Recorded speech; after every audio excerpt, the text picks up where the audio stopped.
Good evening, everyone. In compliance with the Open Public Meetings Law of New Jersey, notice of this August 3rd, 2020 meeting of the Bridgewater Raritan Board of Education was provided on July 30th, 2020 by sending a 48-hour written notice to the Courier News, Star Bridgewater Township Clerk, and by posting on the bulletin board in the Harmon V. Wade Administration Building. Please stand for the Pledge of Allegiance. I pledge allegiance to the flag of the United States of America and to the republic which stands one nation under God, indivisible, with liberty and justice for all. Roll call, please. Mr. Joshi. Present. Mr. Singer. Here. Mr. Walker. Here. Mr. Malik. Here. Mrs. Hurley. Here. Mrs. Mead. Here. Mrs. Gladstone. Here. Mrs. Barlow. Here. Okay, we're now up to closed session.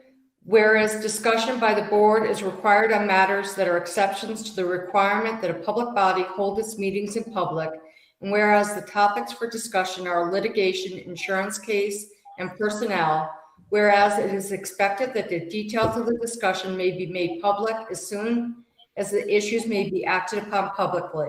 Be it resolved that the board enter into closed session at this time. Second.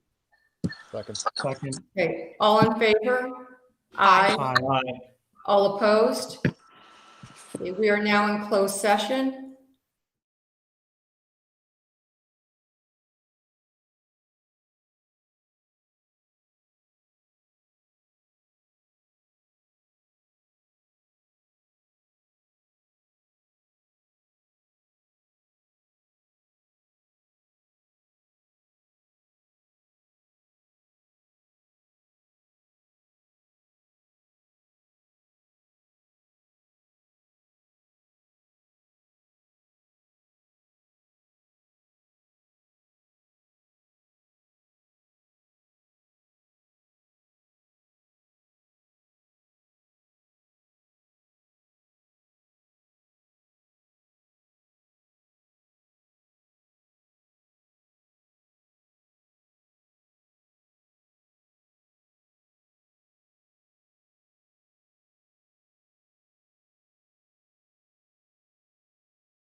Good evening, everyone. We just completed a closed session and on the agenda, the superintendent's report. But before I go to that, I just want to mention really quickly that the meeting for tonight is specifically around the schedule. And we may give some additional details, but the real purpose of the presentation tonight is about the schedule for the fall. And it is not the pandemic restart plan. So I just want to make sure that expectations are set in terms of what Dr. Ficara is going to present. Dr. Ficara, do you want to take it away?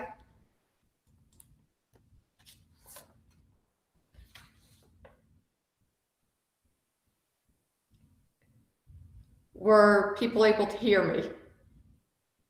Okay. Dr. Ficara, Yes, you good? I just stepped away for a moment. I'm back.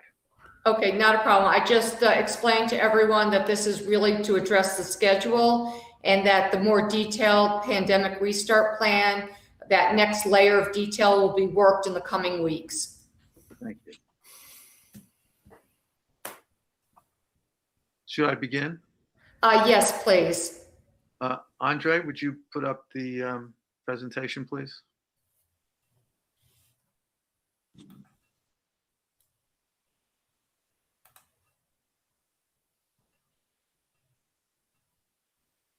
So the road back, the restart and recovery plan for education in New Jersey Department of Education, of course, was the main driver of everything we're doing. Andre? That came out, as many of you know, June 29th, 2020. And tonight is August 3rd. We were given a very short period of time to review the 143 pages of guidelines. And we had to provide the parents with 4 weeks of notice prior to school, the start of school. And while the guidelines were rich with guidance and sometimes not necessarily 100% unclear, I agree with the fact that we had to get this out as soon as possible to parents. So we did everything possible to make the deadline, our own self-imposed deadline of August 3rd, which is a little bit earlier, a week earlier than the 4 weeks notice, because we realize that parents have to make childcare arrangements, and the sooner they understand what we have planned, the easier it will be in a very trying situation. So 11 schools and 8,600 students. We are, we're, to say the least, running that through the filter of 143 pages of guidance. We ran at a rather fast pace and is a far quicker pace than we would have selected or I would have recommended, but it is unfortunately what we had to do in this current crisis. Next slide. So I wanted to be sure that we were clear on what tonight's goal was, just to reiterate what Ms. Barlow said.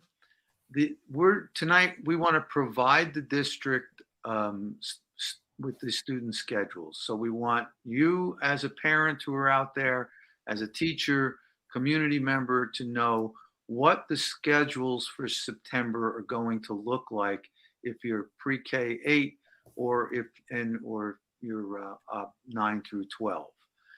The restart and recovery plan, which is a very detailed document on health and safety and related matters, that will come at the next board meeting, and we will be providing that to the public with all the detail that goes with it. I, of course, will touch tonight on health and safety related matters. We're not going to avoid them. I'm just indicating to you that in the restart and recovery plan that's required for the Department of Education, it's extremely lengthy and detailed, and this is no attempt at providing that plan tonight. We're just tonight providing you with the district student schedules by grade level and providing an overview of some of the health and safety related issues that we've been putting in place to make sure the students are in good hands in September. Next.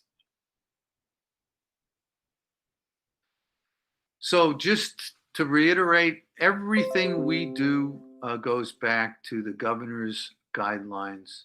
143 pages, it's supplemented a little bit by and backed up by the CDC. We also cross-reference and also some county health guidance as well.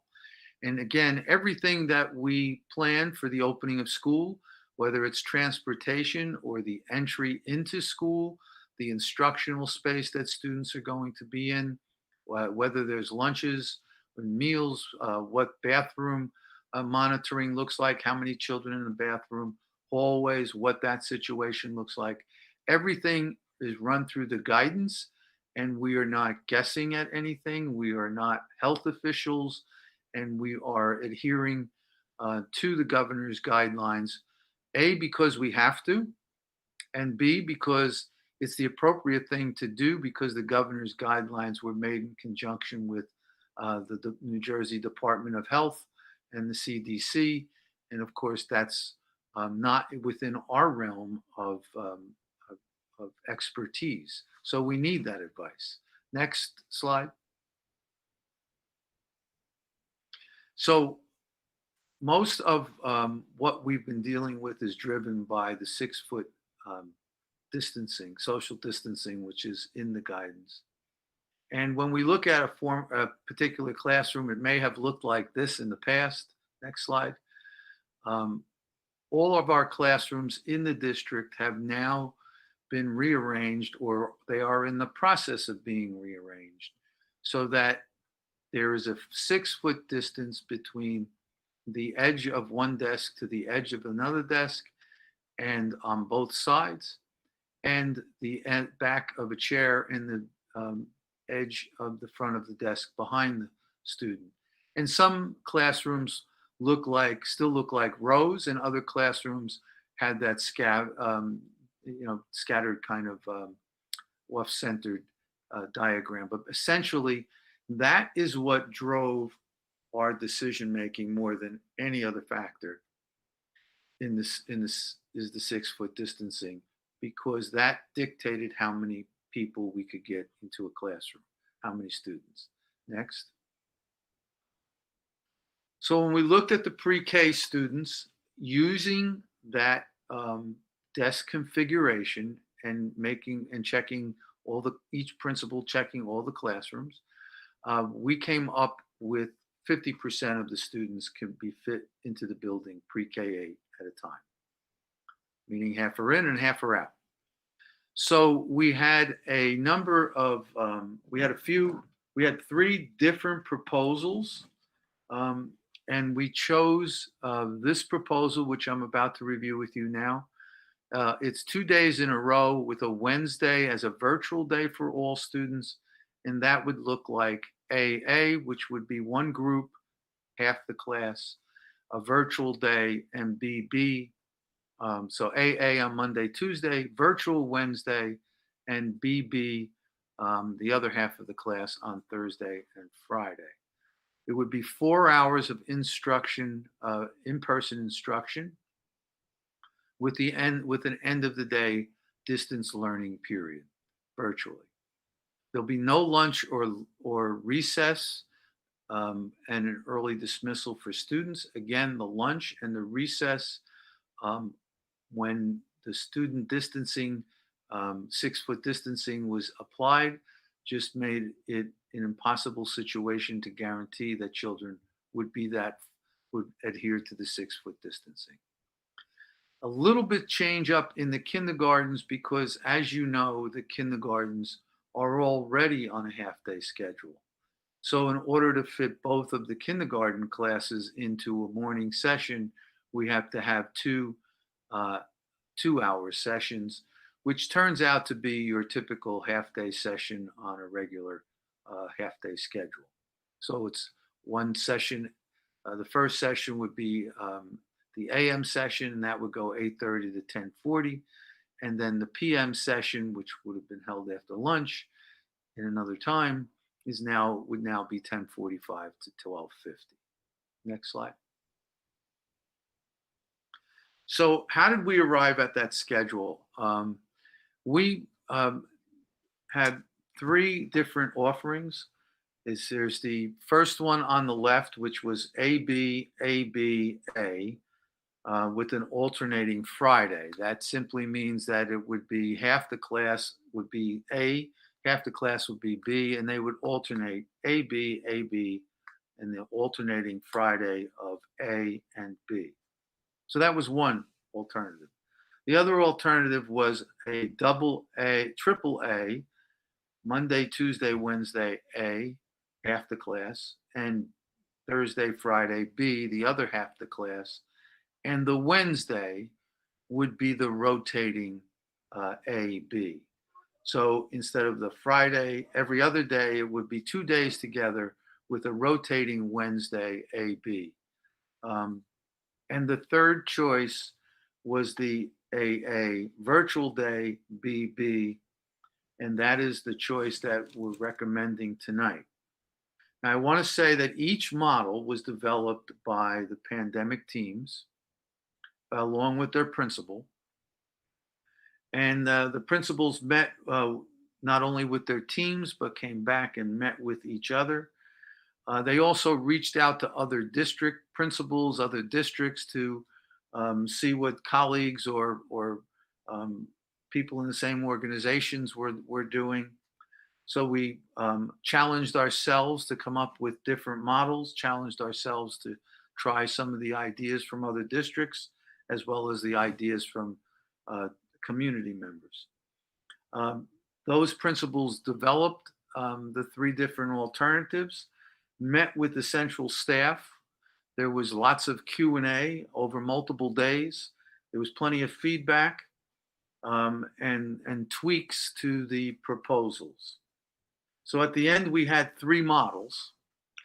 And the three models, again, were developed by our professional staff and scrutinized by this professional staff at the central office and also our pandemic teams.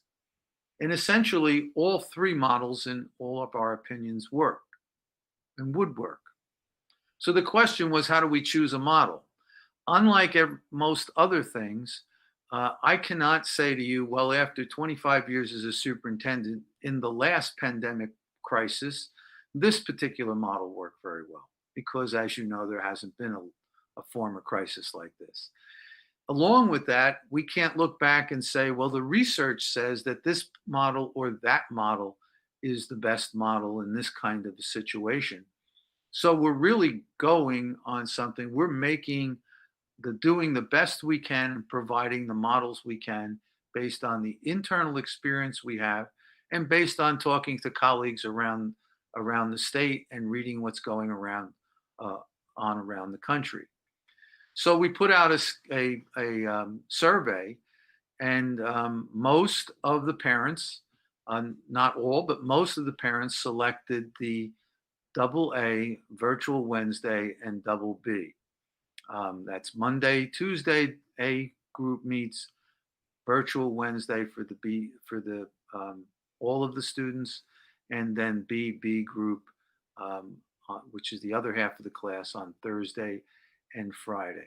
In addition to putting out a parent survey, we put out a teacher survey. The teachers overwhelmingly chose the AA, virtual Wednesday, BB day. And in addition to that, the principals supported that model as their favorite model as well. And so that's why we're recommending that model, because it has the most consensus. And of course, it was prior to even being put on the table, it was vetted as for educational and sound possibilities. So the one of the positives of that is that we will have a midweek cleaning, which resonated with a lot of people, that we will be able to separate the two groups and have a midweek deep cleaning both in the schools and on the buses, before children returned on the Thursday. So that's the K-8. Next, Andre. The high school model, we tried and tried and tried to get the high school model lined up with the rest of the school district. And that just became impossible, mainly because of the size of the school district, the high school. And we had to pick 3 groups because we could not fit 50% of the students in the high school there at the same time and comply with the guidance that the governor put out and the Department of Education, that we have 6-foot social distancing between our students, and which was which was an overwhelming majority of the parents surveyed wanted 6-foot distancing while in school. So that, while the problem with the high school is that we could not fit more than, obviously the desks are bigger, the children are bigger, and no matter how hard we tried using alternate spaces and going back at it 3 or 4 times, we came to the conclusion high school essentially reworked it. We went up, Peter and I went up to double check and try to find more space. We were really trying our darndest to have the entire school district on one schedule. At the end of the day, we either had to abandon 6-foot distancing or go with 3 cohorts, not an AA. And so for clarity's sake, we called it group 1, group 2, and group 3. And they would meet, group 1 would meet on Monday and Tuesday. The schedule would be a 9-period schedule with everyone having 5th period of lunch. And of course, we would pull the 5th period lunch out of the schedule because we're only doing 4 hours. And we would have 4 hours of instruction running through the entire high school schedule, half the high school schedule on Monday and the other half of the high school schedule on Tuesday for group number 1. And then we would do group number 2 the same way, the normal schedule for half, period 5 lunch, which we would not have, we just pull it out of the schedule, and the last 4 periods of the day for group 2 on Thursday. Group 3 would have Friday and Monday doing the same schedule. While group 1, going back to Monday, while group 1 is doing 4 hours of in-person instruction, group 2, the students who would have been in the same class, and group 3, the students who would have been in the same class, will be participating in some form of a live instructional program, so that the teachers are planning for one class for that first period, for example, and 1/3 of the students would be in person, and the other 2/3 of the students would be participating in a live version of taking in that lesson. And so it would be group 1 would go Monday, Tuesday, with group 2 and group 3 watching or participating in some live experience. And we would run through the entire schedule, and then we would rotate who comes in, but each group would be following along with the same lesson and logging in for attendance, etc., and it would be running through the entire school schedule on a scheduled time period. All right, next. Special education, there are some minor adjustments that have to be made because of special education. Pre-K students in the self-contained areas that are listed there would have 4 hours of sessions 5 days a week. Pre-K students in the half-day program will be following along only on at the same kind of program as the rest of the school with the 8:30 and 10:40, but they too would be 5 days a week. And then all the in-class support or resource programs would be following the same general ed schedule. And of course, related services would have speech, occupational therapy, and physical therapy.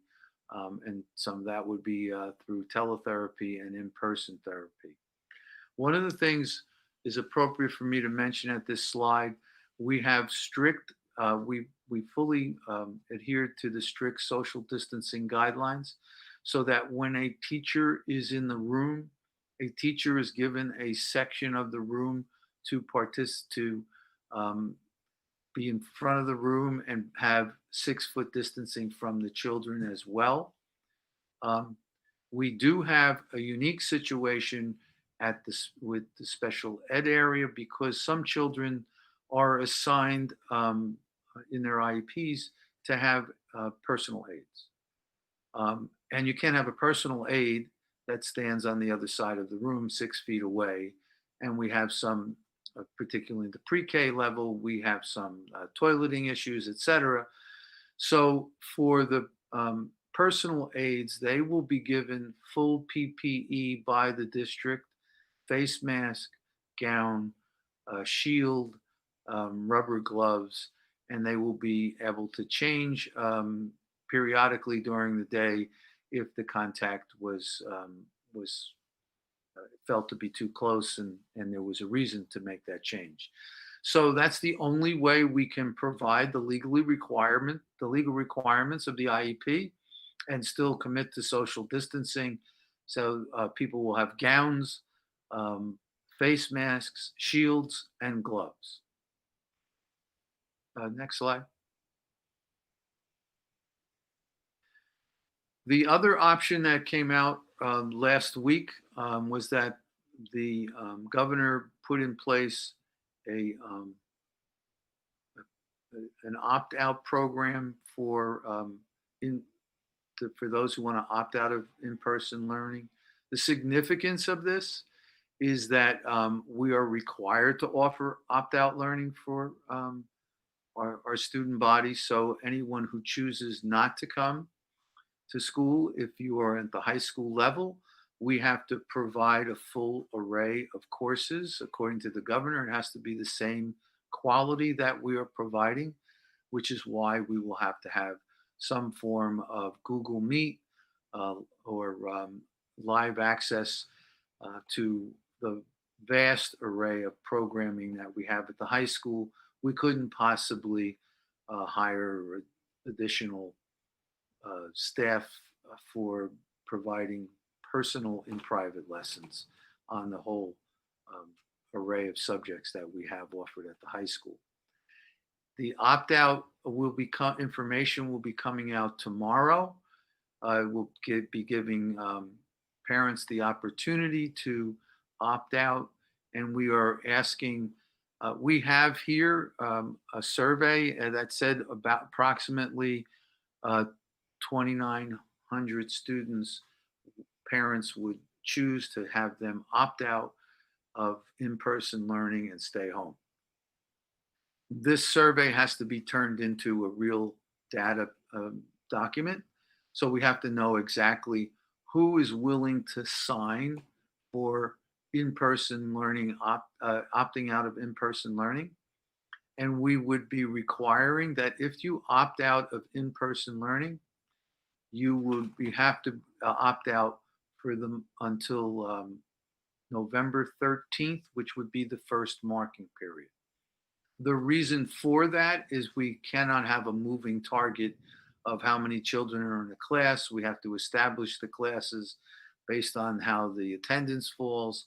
And if people start to come in and out, we will not be able to control or keep track of the distance learning.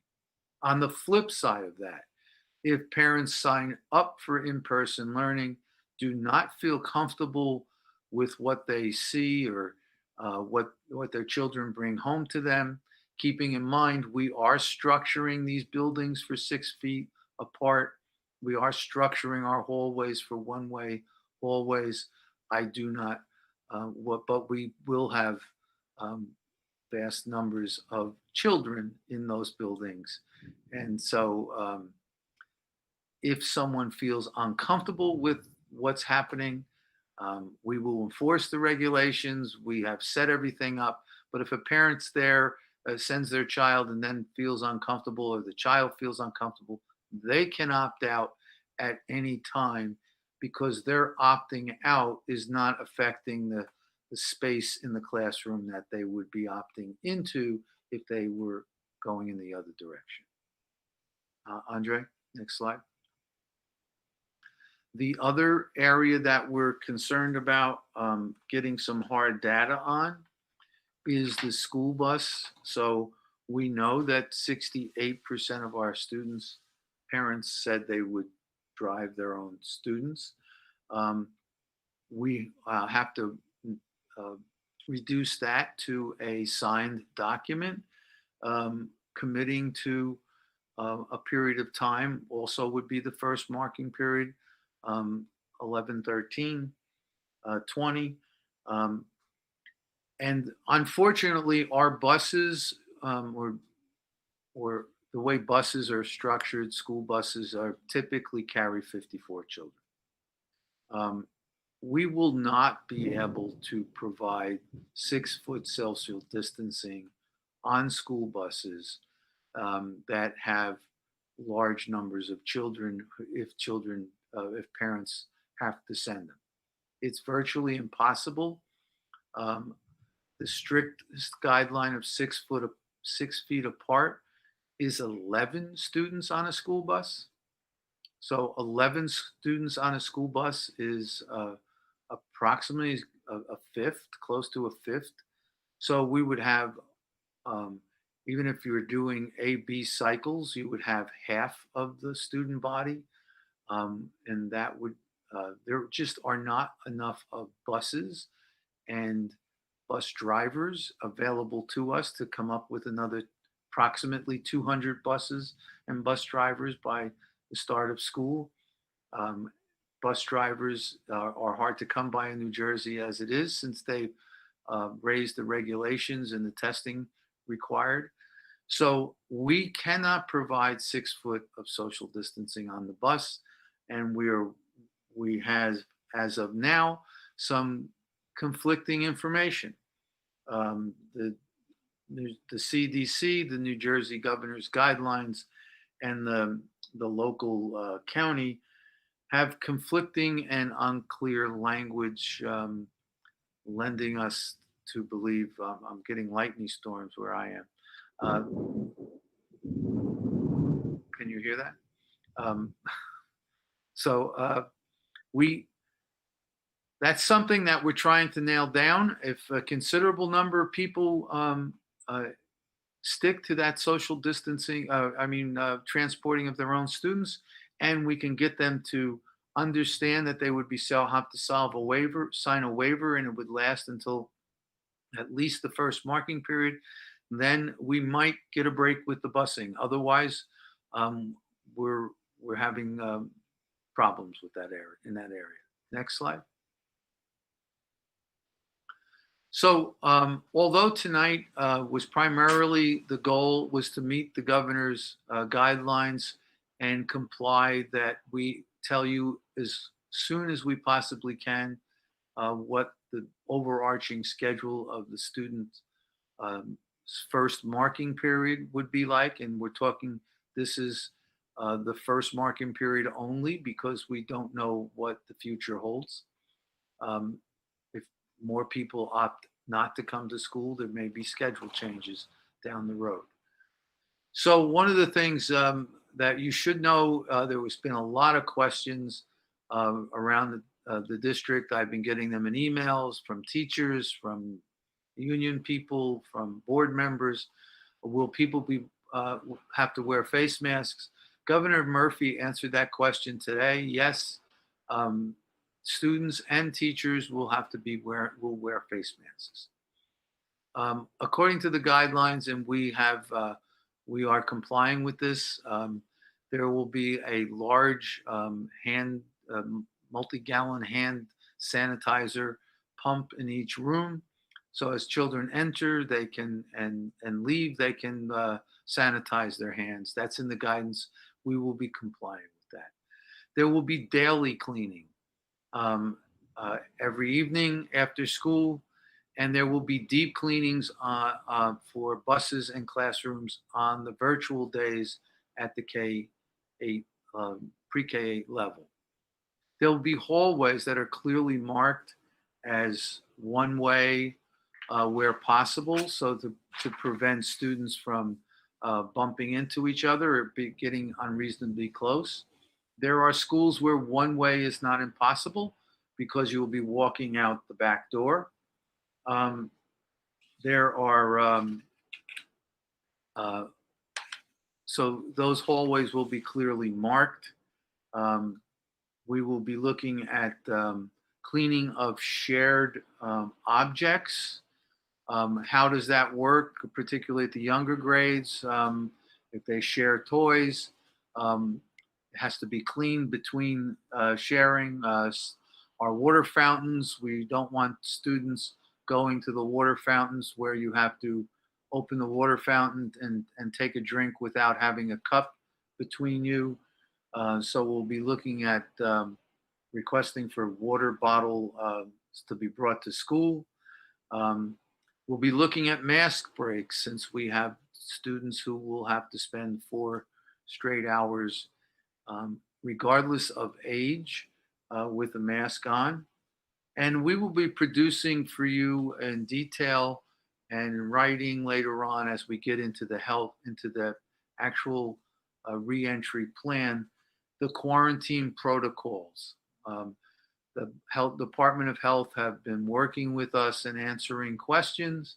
As you can imagine, we had questions.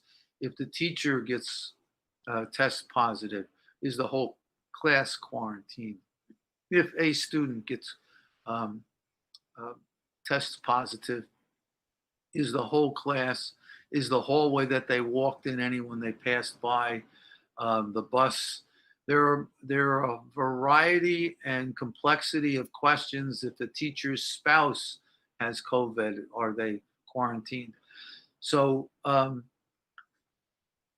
while I am Dr. Ficara, I am not a medical doctor. We will be having these questions asked, answered in conjunction with our school health official and the public health officials at the local level, the county level, and at the very local level within the 2 towns.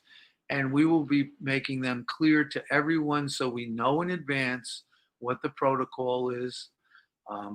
We will not be able to share with you if someone comes down with COVID. We will not be able to share who the person is, but we will be contacting the parents to inform them that their children were quarantined and for how long. And so those are some of the things that we're going through. Again, tonight was primarily to give you the schedules. The protocols on safety are far more than what we have here, but I wanted you to be assured that we are thinking of them, working on them, and working with our public health officials, meeting at least weekly and sometimes more than that to try to work out these details and use medical experts to provide us the protocols which we will adhere to. Next, Andre. Here's one example that I wanted to bring up to the public. So as you may recall, we mentioned it many times, but the New Jersey Department of Ed on June 29th issued a list of protocols, a 143-page document. And in that document, at that time, they talked about providing temperature taking upon entry into the school. And so we thought, and most of the public thought, that that would be a good idea. And so we sent the principals off making plans. They have plans. We have the proper PPE for teachers to implement those plans. And then on July 23rd, the CDC issued a statement on school reopening, and they actually went out of their way to say that they do not recommend the universal screening, and they recommend that parents monitor their children for signs before school, and that parents take temperatures before school and sign documents requiring them to do that, where they would reassure the school district that they have done, that they would do that. I bring this up as one of those questions that we will be providing an answer for going forward. I had some discussions with some of the health officials and thinking, what harm in taking temperature, right? Why not? Some of the things that were brought up to me that, again, we're still in discussion on this. We're setting our whole school schedule on 6-foot distancing between desks. That is driving students to be only able to have 50% capacity in the buildings at once, which is driving our schedules, which is driving our non-cafeteria feedings. So everything is driven by the 6-foot social distancing.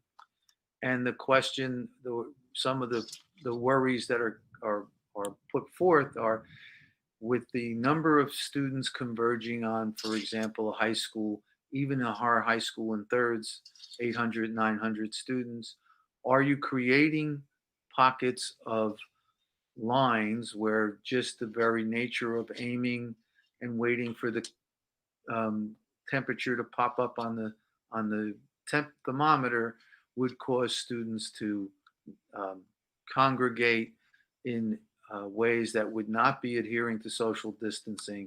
And would we be working against our own protocols? So those are the questions I want to explore further with our school physician and with the county officials before we come out with the final protocols and answers on that particular topic. Next, Andre. So childcare is an issue for, I'm sure that's on everyone's mind. So we will be providing our in-school and out-of-school providers with the schedule that we talked about tonight. And they will have the final approval of our district policy, our district schedule, and that'll be communicated to them. And hopefully they can communicate just what their plans would be. I imagine that they have to communicate out to the public who they've been providing private wraparound programs to, what their programs would look like. It stands to reason that they will be under the same constraints that we are currently under. And so for our district, in-house programs, we will be providing the A students who come on Mondays and Tuesdays with a wraparound program for Mondays and Tuesdays, and the B students for Thursdays and Fridays. But we cannot be taking the B students in on A days because that would crowd our areas and our staffing. Staffing is a concern of ours. We're still watching that. We're still watching that on not only on the child care level, but we're very much concerned about what our actual staffing is going to look like for September. And we are sending out surveys for teachers, trying to gauge how many will be opting out for leaves that they are eligible to receive. And there would be no child care in operation on the additional cleaning days. Those are the days that are set aside for that purpose. And a majority of the students will not, a vast majority of the students, other than special ed students, will not be in school on Wednesdays. And next, Andre. So early on, we looked at what we had in common, or the commonalities in the district. And so from our very first survey, it was clear that A vast majority of the people wanted some in-person instruction, and we are doing that. That we had to be, that the 6 feet social distancing was something that was important to the to the community, and we are adhering to that 6-foot social distancing. Daily temperature taking was something that came in also as a common agreement. However, that was before the latest guidance, and so we may be looking further into what the medical guidance is on that going forward. In static student and staff groupings, we are able to achieve that in the pre-K to 8 level. The nature of a high school, we can achieve that period by period. But as you know, students have to move from one period to the next. So we have hallways to travel down every time the bell rings.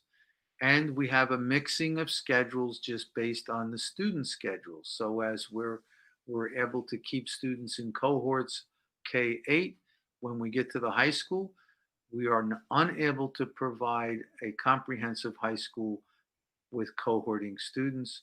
We cannot find students who would take the same APs, the same language, the same honors courses, and the same electives. So unless we reduced our high school to a basic core, which I would not recommend, we cannot provide the 6-foot social distancing. We can provide the 6-foot social distancing, but we cannot provide a static student group. And I think that was the last slide. One more? Yes. So with that, I'll ask the board if. Can Andres possibly go back? Andres, would you be able to go back to the slide that just shows the K-8 schedule?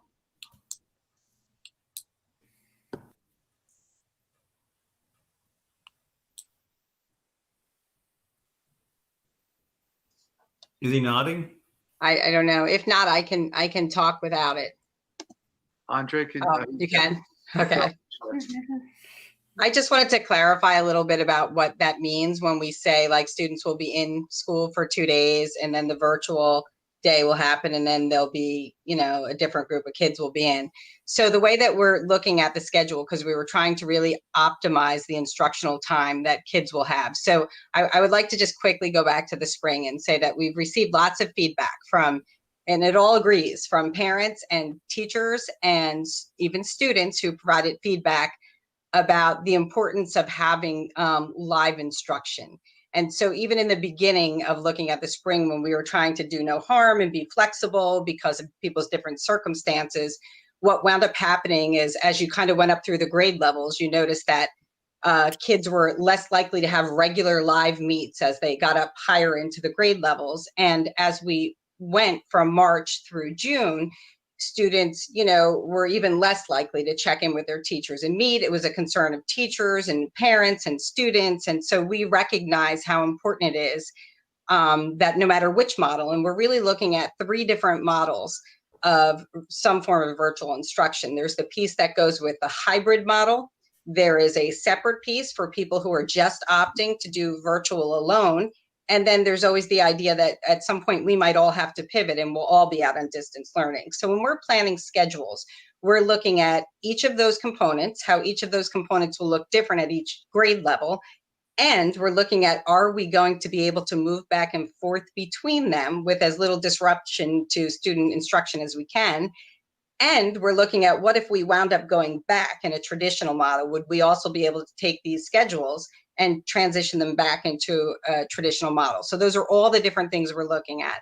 So with that said, when we're looking at kids in pre-K through 8th grade, because we're able to cohort them and really keep them with these static groups and with specific teachers, when a student is at school on those AA days, those AA days are going to be really, the focus will be on those core content areas. So English language arts, mathematics, social studies, and science. That's what they're going to be focused on when they're doing that in-person instruction.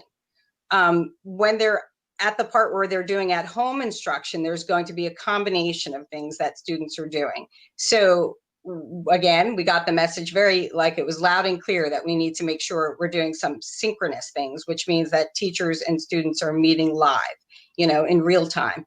And so we are going to have students on those days meet with their related arts teachers. So they'll be able to have art, they can have music, they'll be able to do, students who receive intervention, tier 3 intervention, will be able to meet with teachers. So they'll be, on the days that they're out, times throughout the day when they'll be meeting live with teachers. And then there'll also be times when they're continuing activities. So they'll be doing, using many of the software programs that we have, or that they're doing extension activities that are related to those core content areas. So that's how the days in and out will look. What we thought was really important about that day in the middle is that gives teachers the opportunity to have those two groups together. Because keep in mind, what we're really doing is we're taking a class and breaking them into two parts, and they could at some point in the year wind up coming back in together. And so students learn from each other. And this is a great opportunity for teachers to be able to meet with their A and their B cohorts at the same time. And that could be as a whole group. They could do small group instruction. It gives us time also for students to meet with their related arts teachers again. So we think there's a lot of possibility in doing that. That gives us a different advantage. Now, as you go up through the grades, where that's going to change is when you get to the high school, and for all the reasons that Dr. Ficara said. And that's really because in order to do something, similar in the high school, we would have to eliminate electives and honors and AP. And so as it turns out, the best way to do that, and especially because we had to break kids into 3 cohorts, so you figure students will have those 2 days of live instruction, but then they could potentially be out for 4 days. Some weeks they'll only, if you're in that C group, that first week, you're only coming in on Friday. So because of that, we thought it was important that we're not keeping everything else, those 4 other days, as asynchronous days where students are just kind of working at their own pace. And that is, again, why we think the best thing is that they're going to be able to log into the Google Classroom and follow the instruction. That model can work at a high school and really has to in this case because of all those variables. I would never recommend that we're doing that with second graders because the instruction itself changes so much. And so, teachers do a lot of small group instruction. Teachers are used to walking around the classroom. They're used to having kids put their desks together and work in small groups. And that's going to look different this year at the beginning of the year because of the 6 feet guidance. And so we think there is actually an advantage to having some of that live explicit instruction in the core areas, and then also being able to, work in small groups in different ways, virtually, for example. So Karen, could you just go just in this detail for those who will choose to do just distance learning? There are quite a few questions about that. So, this is great, for those who will go in. Yep. So I can't give as much detail, and the reason why, but I can give you some. And the reason why is because some of it is going to depend on, how many students elect to do it is going to probably determine the way that we assign teachers to these virtual cohorts. I think the important thing to know is that it's going to be the same standards. We are teaching the same curriculum. So those are important things. And we're going to have live instruction. So whether, and I can give you another example, and I'm going to talk about the primary school and the high school, just so you can see how we have to kind of think differently about these things. At the high school, your virtual group of students, because we want them to have the same offerings, we want them to have, their AP classes, their electives, they'll be able to log into that Google Classroom and get that same instruction that those 2 groups who are home that day will get. It will be like you have one class and a quarter of that class really is in, and 2 quarters of the class will rotate in at some point. And then you have that last piece of the class who will be your virtual only learners who will be, kind of doing every day remotely like that. The only place where that won't work, and this is, something that we're going to dig into a little bit more, is there will be some classes that students who are on completely virtual learning will not be able to do just from participating through the Google Classroom while it's live. An example of that, phys ed. if you're going outside with your students, we're going to have something else that kids are doing at that same time if they're scheduled for, phys ed during that period. It would be the same if you're doing like wood design or a baking class. So we're going to have some situations where kids who are doing completely virtual will have still some asynchronous activities that they're working on in those classes. At an elementary level, it could look very different because it will depend on how many kids opt out, because we could conceivably, depending on the number, assign a kid a cohort and have that student, checking in with that same classroom teacher and participating in some of the live instruction.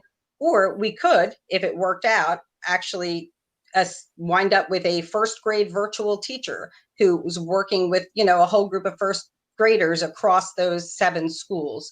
So it could look either way, but the important part, I think, for parents to know, especially based on feedback from kind of where we left off in the spring, is that this is a different model that we're talking about. And so regardless of whether the kids are on the hybrid model or whether they are completely virtual, they are going to be receiving scheduled, live, explicit instruction, daily, regularly.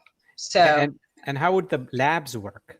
Chemistry lab? Well, that is a fabulous question. And it's a question that we've actually been working on this last week, because I was talking with a science supervisor. What we think we might actually do is there's software that you can do. You can buy programs that support you doing labs, and you can do online labs. And the reality is we might have to do those for both groups of students, not just for the students who are out virtually, but even when you're in a classroom, we have to maintain 6 feet distancing. We have to be really careful about, you're not supposed to be sharing materials, not in phys ed, not in art, not in science. And so that's what we're looking at doing. Thank you, Karen. You're welcome. Jill? Oh, Jackie, did you want to say something? Oh, I was just going to say thank you to both Ms. Jones and Dr. Ficara for the presentations and information, and we can open up for questions at this time. Jill. Thanks. Thank you for the presentation, and I'm happy to see the details. I took notes. That's what I'm looking over here. Happy to see that there was such a great effort made to have as much live streaming as possible at the high school level, and utilizing the afternoon for the distance learning for the kids. So it's not just 4 hours. It's going to continue in a remote form. I was talking to somebody who's actually who works in a district in South Jersey, a big district, and they were telling me that they heard of a grant available to districts to have the districts pay for EduSeer courses. I don't know if you've heard of that type of grant yet. You know how we use EduSeer for a lot of the option 2, and a lot of kids take summer courses. I just wondered if there was any, especially for the kids who are choosing all distance learning, I just wanted to know if there's any way somebody could look in to see if there's a grant where the district pays for that for students to kind of, especially if we're having trouble getting staff to cover some of the classes, that maybe some of the science classes or whatever class. Maybe you could give me later the specific grant if you know it, and we'll look it up. Okay, I didn't really I'll try to get the specific. I just heard that there's grants available, so I don't have the exact information, but we could discuss future in the next couple of days. The other thing, you mentioned the cleaning, and in the when we saw in a committee a preview, I mentioned that Wednesday is deep cleaning, but and I also know that the next meeting is going to be more specifics on the reentry, the sanitary, the cleaning, disinfecting, but especially at the high school level, when the kids would, and I know there'll be daily cleaning. So just because if it's elementary AA, there still could be a kid who potentially is infectious on Monday, and if it's not cleaned, can infect the kid, that same group on Tuesday. So you did say daily cleaning, so I'm glad about that.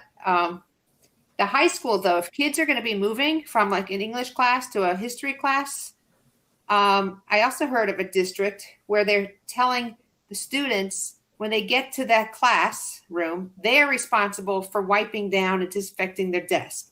I'm not sure how I feel about that.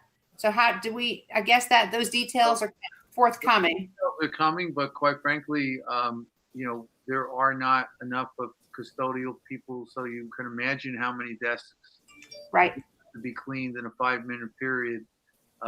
right. So, So we're looking into providing children with sanitizing wipes and saying, just wipe down your own desk when you sit in it.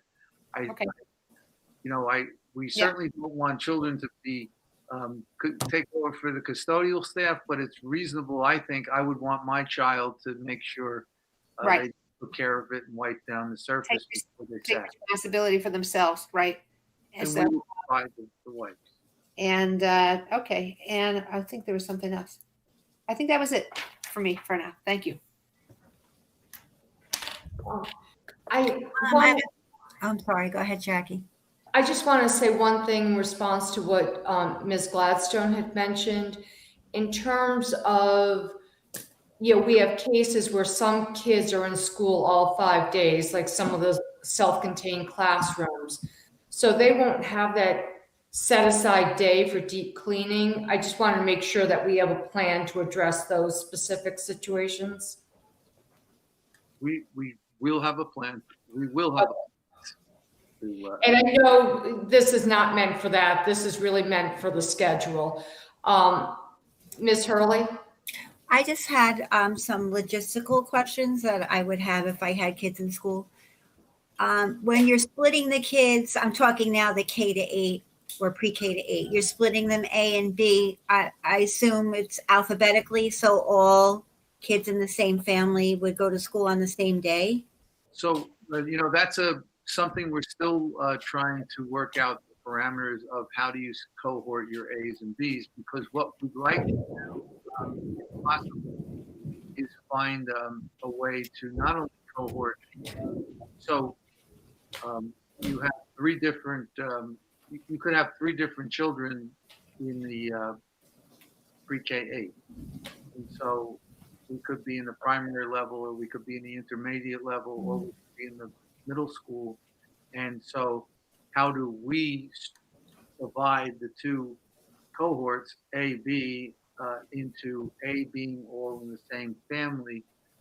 We did talk about alphabet, but we think that may, in fact, not be true for most families. We're looking at utilizing addresses as a possible way of finding a cohort group, which Makes would be within a family. Because our goal, and I hope we can achieve it, our goal would be to have, if there's 3 siblings in a family going from pre-K to 8, that we would be able to have all of them in the Right. same cohort group. So Great. that we're attempting to do that and figure out how to do that. And I'm assuming that'll take a little bit more time. Do we have any clue when parents might find out if they're A's or B's? Right now, the principals are going to be working on that as soon as this plan gets the green light, and Gotcha. they know that they can go towards it. Thanks. And again, just to piggyback off of what Ms. Hurley said, if we're giving parents at least 4 weeks notice to line up child out there an A or B. Jackie, we lost you there for a second. Okay, it's hailing like crazy here. Yeah. I don't know if you can hear it. But all I was saying, based on what Ms. Hurley said, was if parents need to know if they're an A or a B in order to line up childcare as soon as possible. Yeah. Did that come through or no? No, we got that loud and clear. So that's one of the reasons. So we tried to get this out as quickly as possible so we could move as quickly as possible. So we, aiming at having a decision tonight is actually a week earlier than what we could have given it. So I believe August 11th would be 4 weeks before the first day of school. So we're hoping to move this as quickly as possible. We're very much tuned into the child care and what a burden that's going to be. We all have families, and we all are experiencing the same thing at different levels. I'm a little. I have grandchildren, and I know that my wife is being recruited as a babysitter. So we know firsthand that this is a major problem for everybody throughout the community. We want to get this information as quickly as possible. We just want to get it right before we get it out. But schools will rush it as fast as they can. Thank you. Any other questions? Mr. Walker? Yeah, I had one on the little concern about technology, both the infrastructure we have and also supporting devices for students. You know what I mean? I realize we have a plan to go one-to-one, but I think we need to accelerate that plan, and I'm an advocate for that. I'm also concerned that we have the bandwidth both in our facilities and at the homes, because we had an issue this summer that, you know, we had a road and a little affected some things, you know, and that can be, do we have a backup system in place? Because I think we're going to be depending on that a lot more in that bandwidth areas. I have my questions, and then I saw one in the chat about transportation and drop off. I think we need to really look at that also if we're really getting 68% to get drop off, you know, and that's important. If when we do the survey for virtual, if the virtual would change the potential at the high school, would that schedule potentially change? So we've addressed that, and that was maybe several hours of discussion at one point last week. So if the schedule, as I said, we had hoped to come out with an A-B schedule and couldn't do it. If enough of students opted for the distance learning, the way and this is oversimplification, but the way, if you think of the high school schedule as a period one being broken into consisting of 25 or 26 students, it's now that group is 1, 2, and 3. And if we realize that you could go down the entire schedule and fit everybody in, then it wouldn't be that difficult to push the students into the A-B schedule.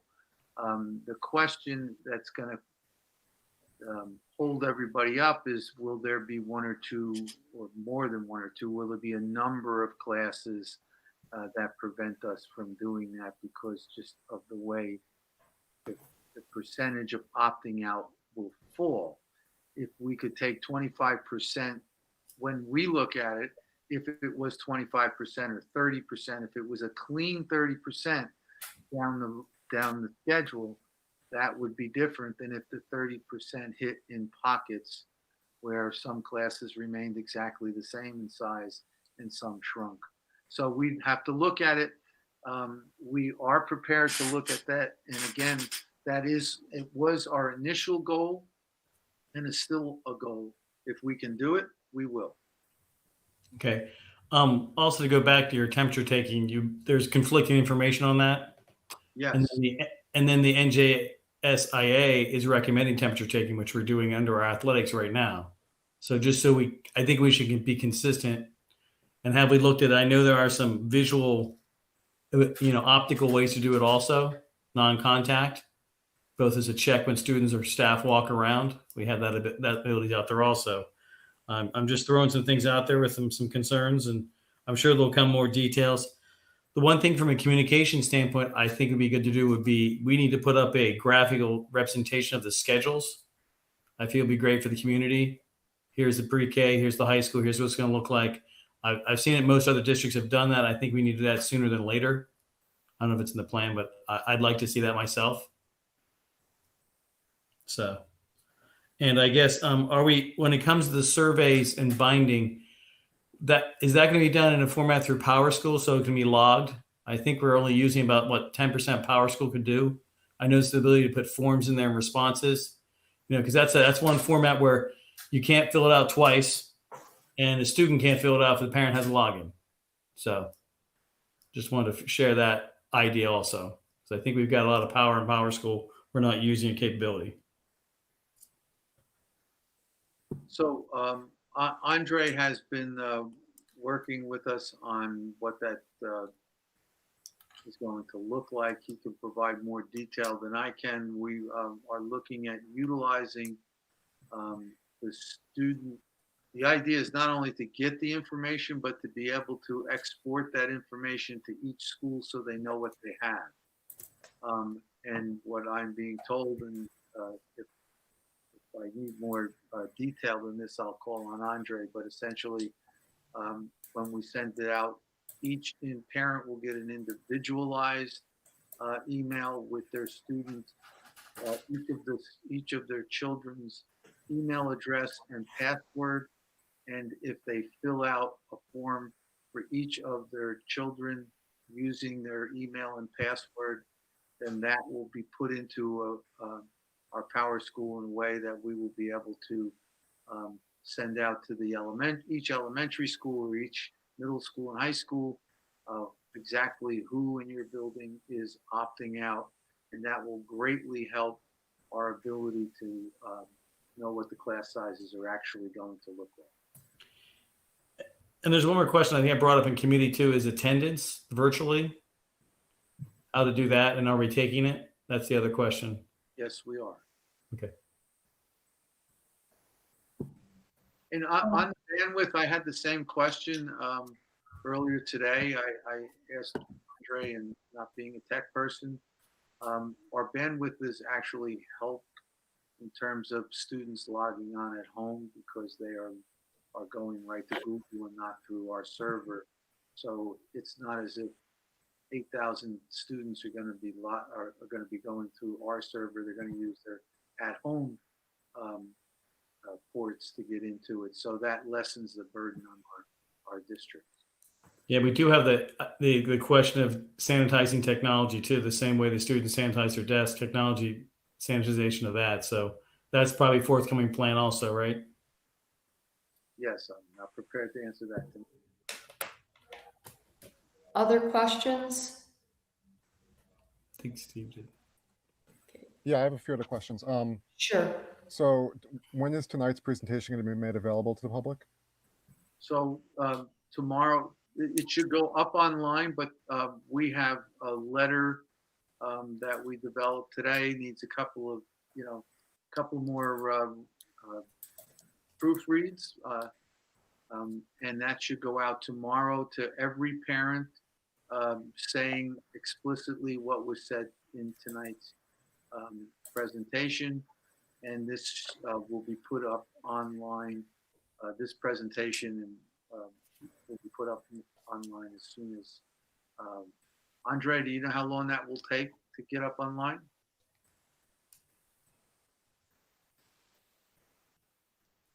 So that'll be up tomorrow, and everyone will get all parents and staff will get an email tomorrow.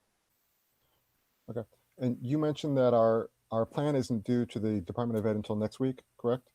No, our plan for re-entry, the county superintendent met with us earlier last week, and quite frankly, I thought it was a tremendous relief to the staff because we were under the impression that the plan to the 4-week notice to the public that this is what your child's schedule would look like.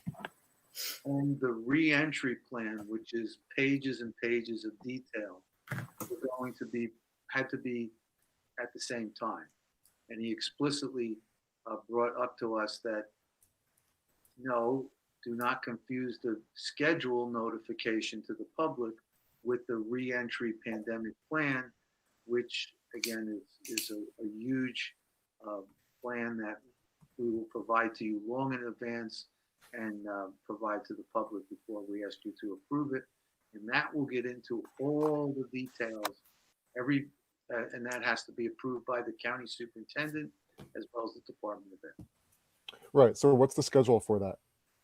We're looking at being able to do that on August 25th and hopefully have that to you before August 25th.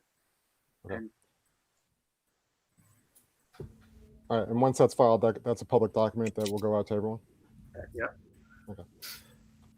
Is there also a plan to have FAQs on our website so that there's additional detail that you don't have to go through the entire pandemic plan? Yes, that's an excellent idea, and we will be breaking that down to try to make it simple for people. We get a lot of emails, and we listen to a lot of people um, asking questions, so we can pretty much anticipate a number of questions that are out there. One big one that was answered today, which would have been our first FAQ, do the children have to wear masks all day? Governor Murphy took care of that one for us somewhere around noon. So that's the kind of thing we want to do, is if we know these questions are being asked, instead of having people read through the whole pandemic plan, if we can break it down to some key FAQs, we're going to do that. And I just have a couple more questions. My feed went in and out, so I apologize if you've already addressed this. I just want to confirm that the high school is doing fully synchronous learning. Yeah. But we're not doing that at the K-8 level? No, not fully, not to the same degree. And did you already address Karen, I'm sorry, did you already address the reasons for that? And I missed it. Yes, let me go through it just quickly again. I don't mind, do it quickly. Thank you. At the K-8 level, first of all, like instructionally, honestly, I would have concerns with, because instruction is going to change. Teachers are going to be teaching from the front of their classroom 6 feet apart. We're not doing, small group instruction in the same way that we would. We can do it with technology, obviously. We're not going to have kids sitting together on the carpet. I think it would be very challenging for a first grader at home when we don't know who that first grader is home with, if they're home with their parents, if they're in some kind of daycare, for them to be able to, have somebody monitor them to log in and rely on that being the way that they're getting this direct instruction on the days that they're out. I think that's different than a 10th grader being able to do it. And so the way that we kind of course corrected to make sure that we're optimizing the time that they have is when they're in person on those 2 days, we're going to focus on the core areas: English language arts, math, science, social studies. And then on the days that they're out, there will be some synchronous components where they are meeting with their related arts teachers. So they might have music, they might have art, and that will be synchronous. They're going to be, doing it on a Google Meet with their teachers.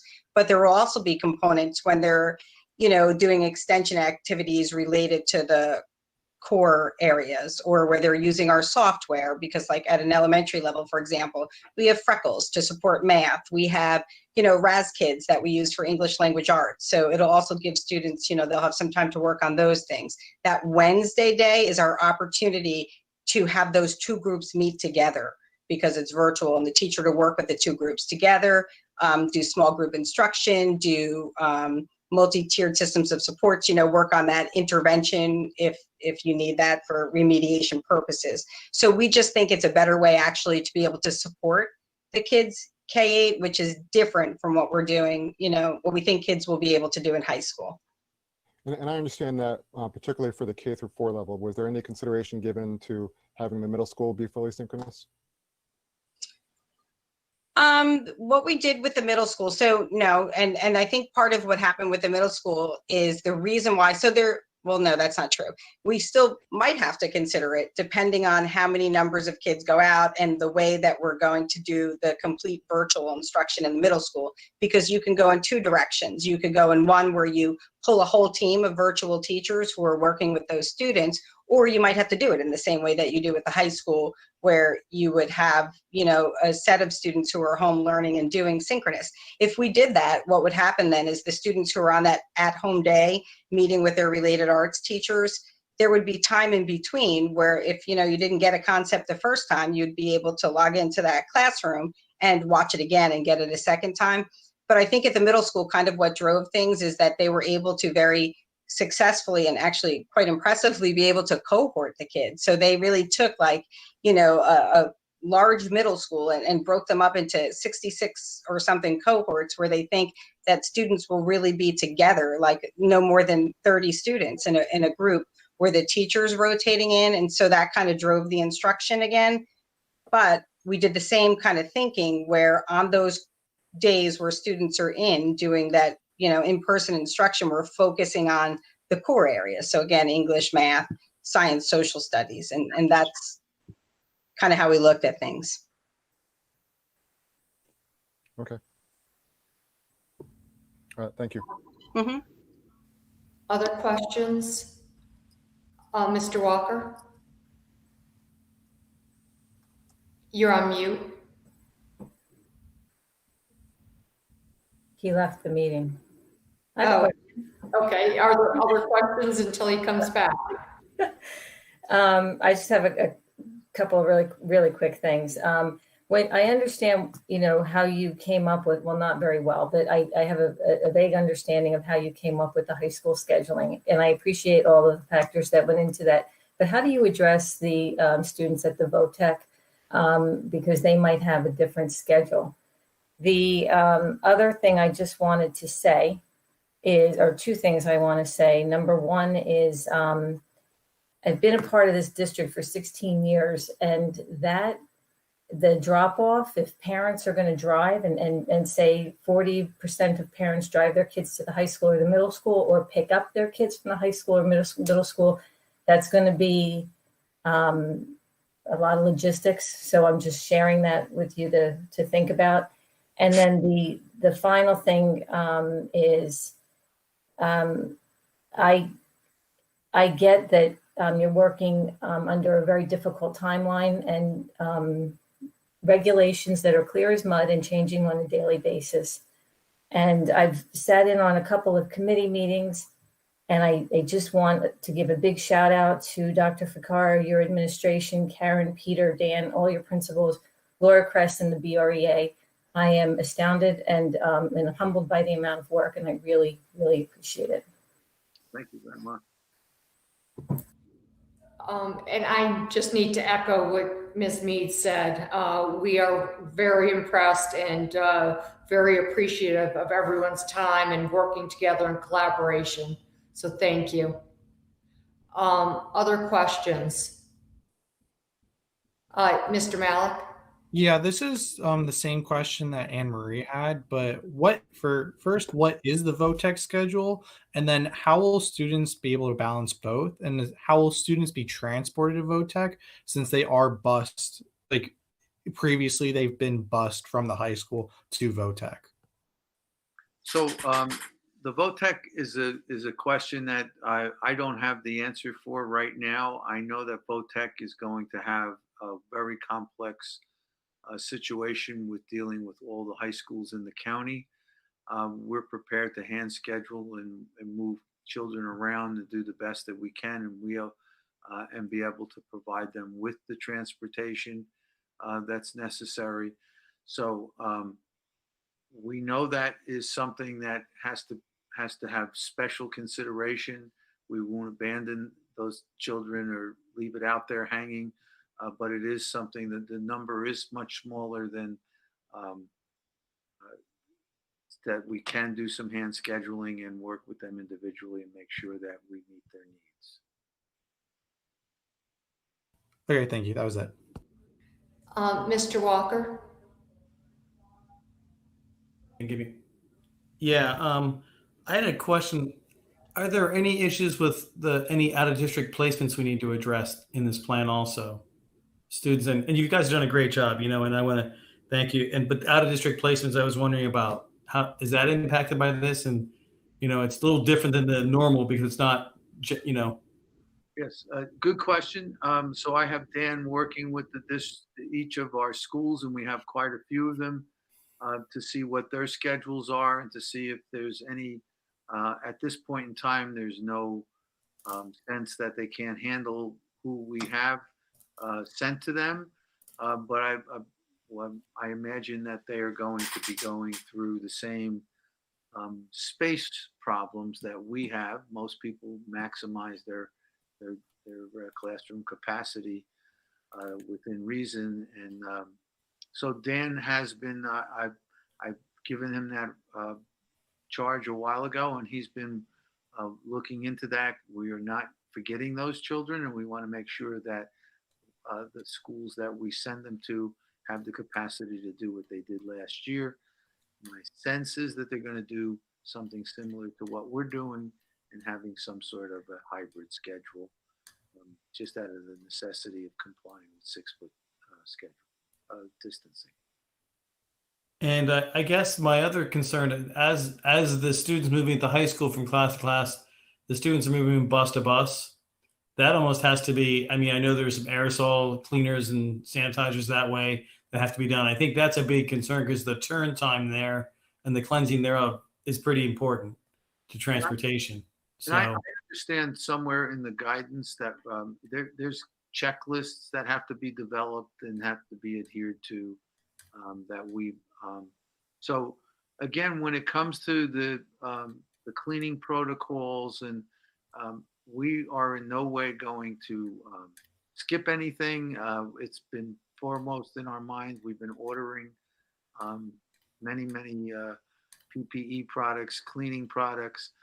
Just recently, when we trying to tackle the problem of how do we keep the high school desks clean, it was, well, in a high school classroom, in addition to hand sanitizer, you need something to bring over to your desk, so we need wipes. So, as we unravel the complexity and find more and more questions and needs, we're reacting to them.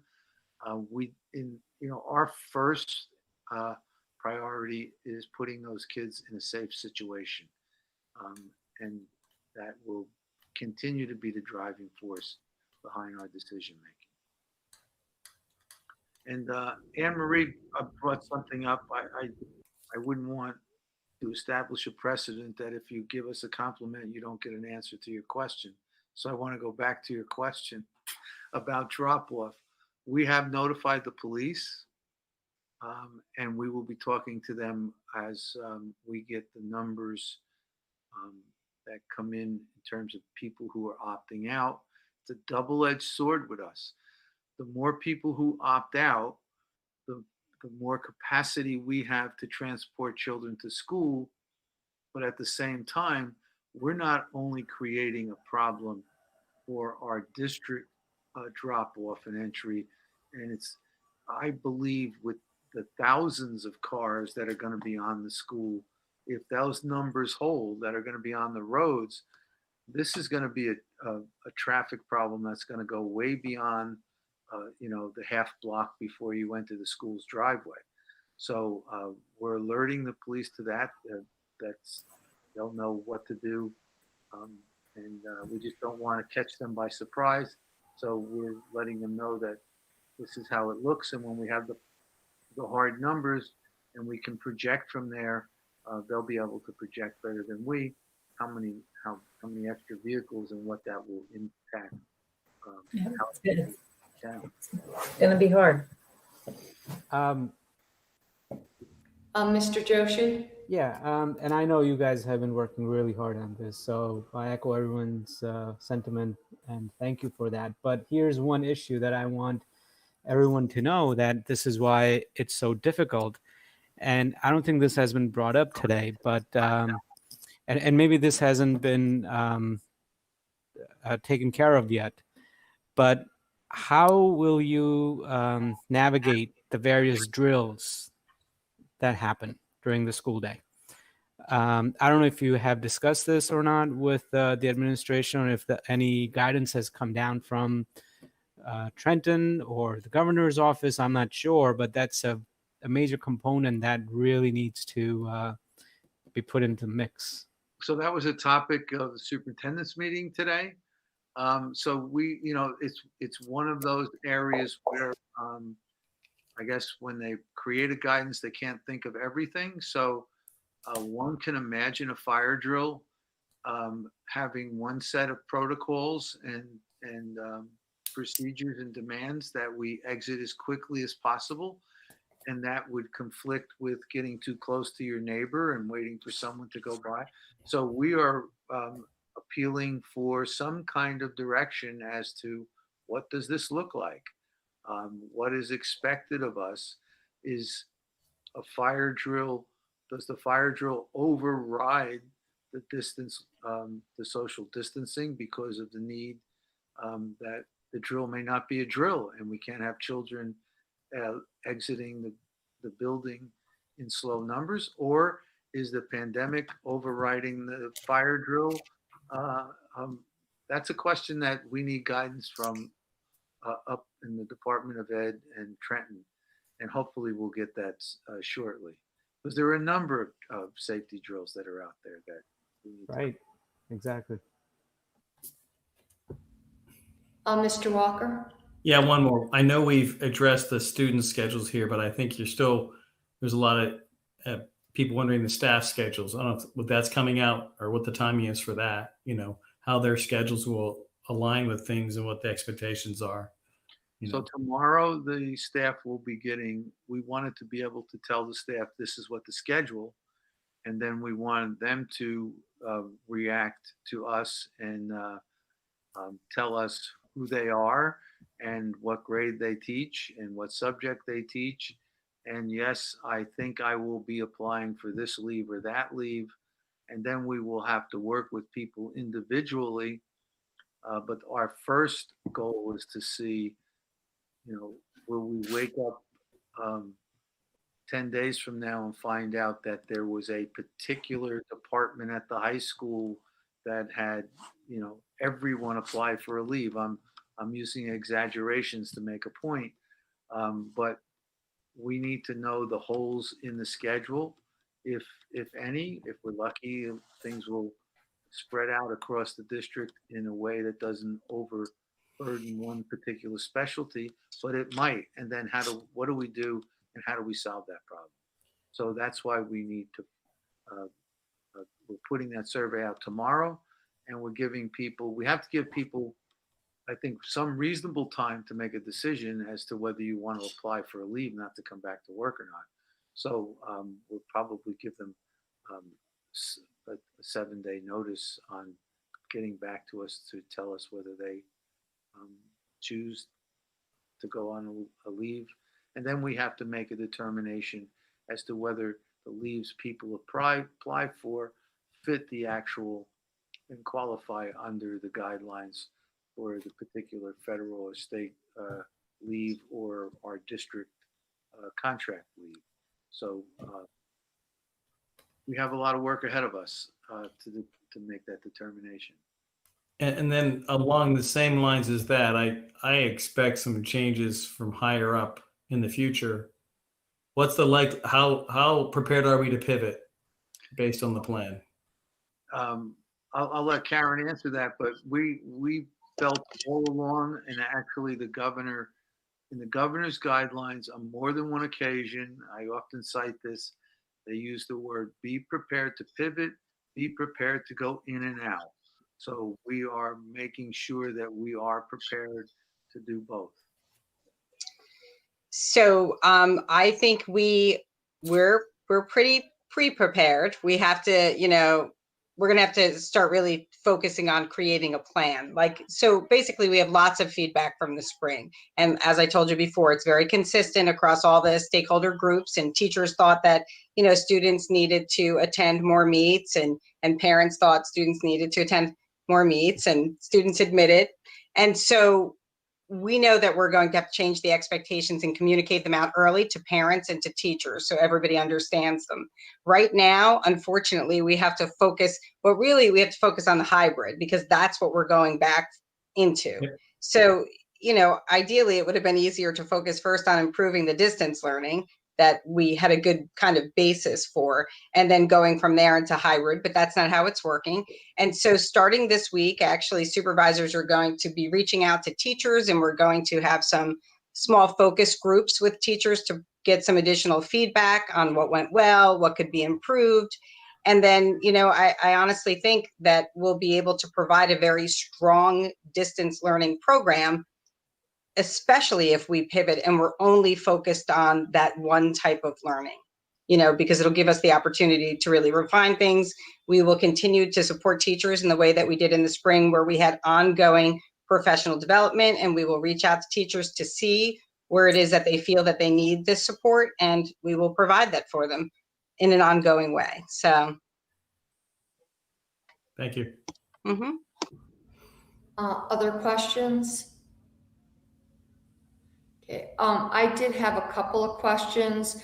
I just wanted to make sure that I understand that what we're agreeing to for this schedule is through the end of the first marking period. And then depending on how things, roll with COVID happen beyond that. Is that a correct understanding? That's correct. This schedule is only, we will be giving you a resolution that specifically states you're approving a schedule from September 8th through November 13th, 2020. Okay, thank you. And then my other question is, we're basically having the kids in a 4-hour block, and the school schedule is maybe 6, or I don't remember, 6 hours, 6.5 hours. So where is that 4-hour block going to fit? Is it going to be starting at at our normal start times? Where will it fit in that window? So we planned on the normal start times. Primarily, we started there because of the immense complexity of trying to do this and not create something different. And also, keep in mind we are well aware of the childcare issues and do not want to make it any more complicated than it is. In terms of we're trying to align the parent, the cohort groups, the A's and the B's. If we start changing start times at this point in our process, I don't think we would serve ourselves or the public well. It's a lot of complexity, and we're giving parents and guardians a tremendous amount of complexity in their life the way it is in terms of the schedule. Okay, thank you. And I understand there's a tremendous amount of complexity already with everything everyone is doing. Last chance, any other questions right now? Okay, so we are now up to our opportunity for open public comment, and individuals and or groups are invited to present their concerns to the Board of Education at this time for any matters. In accordance with board policy, members of the public are allotted this opportunity to address the board for a maximum of 5 minutes during this period of the meeting. As this meeting is being conducted remotely as a virtual meeting, all public comments can be made by completing the form online. Board members are able to see all comments and will be posted for viewing at the appropriate point in the meeting, which would be right now.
That's it for the public comment.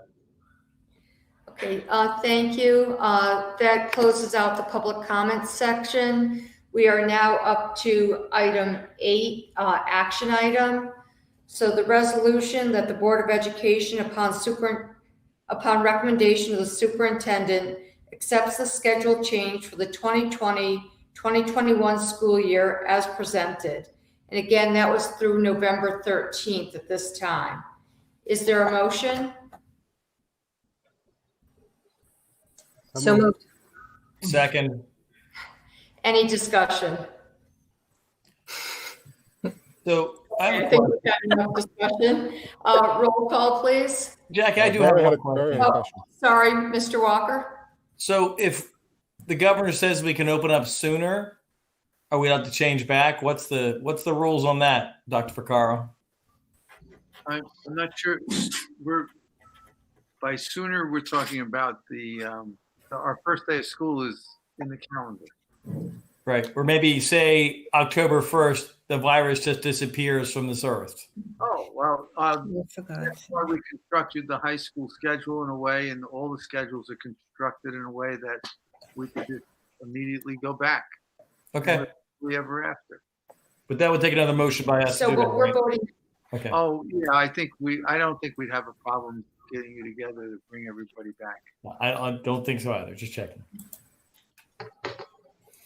any other questions or discussion?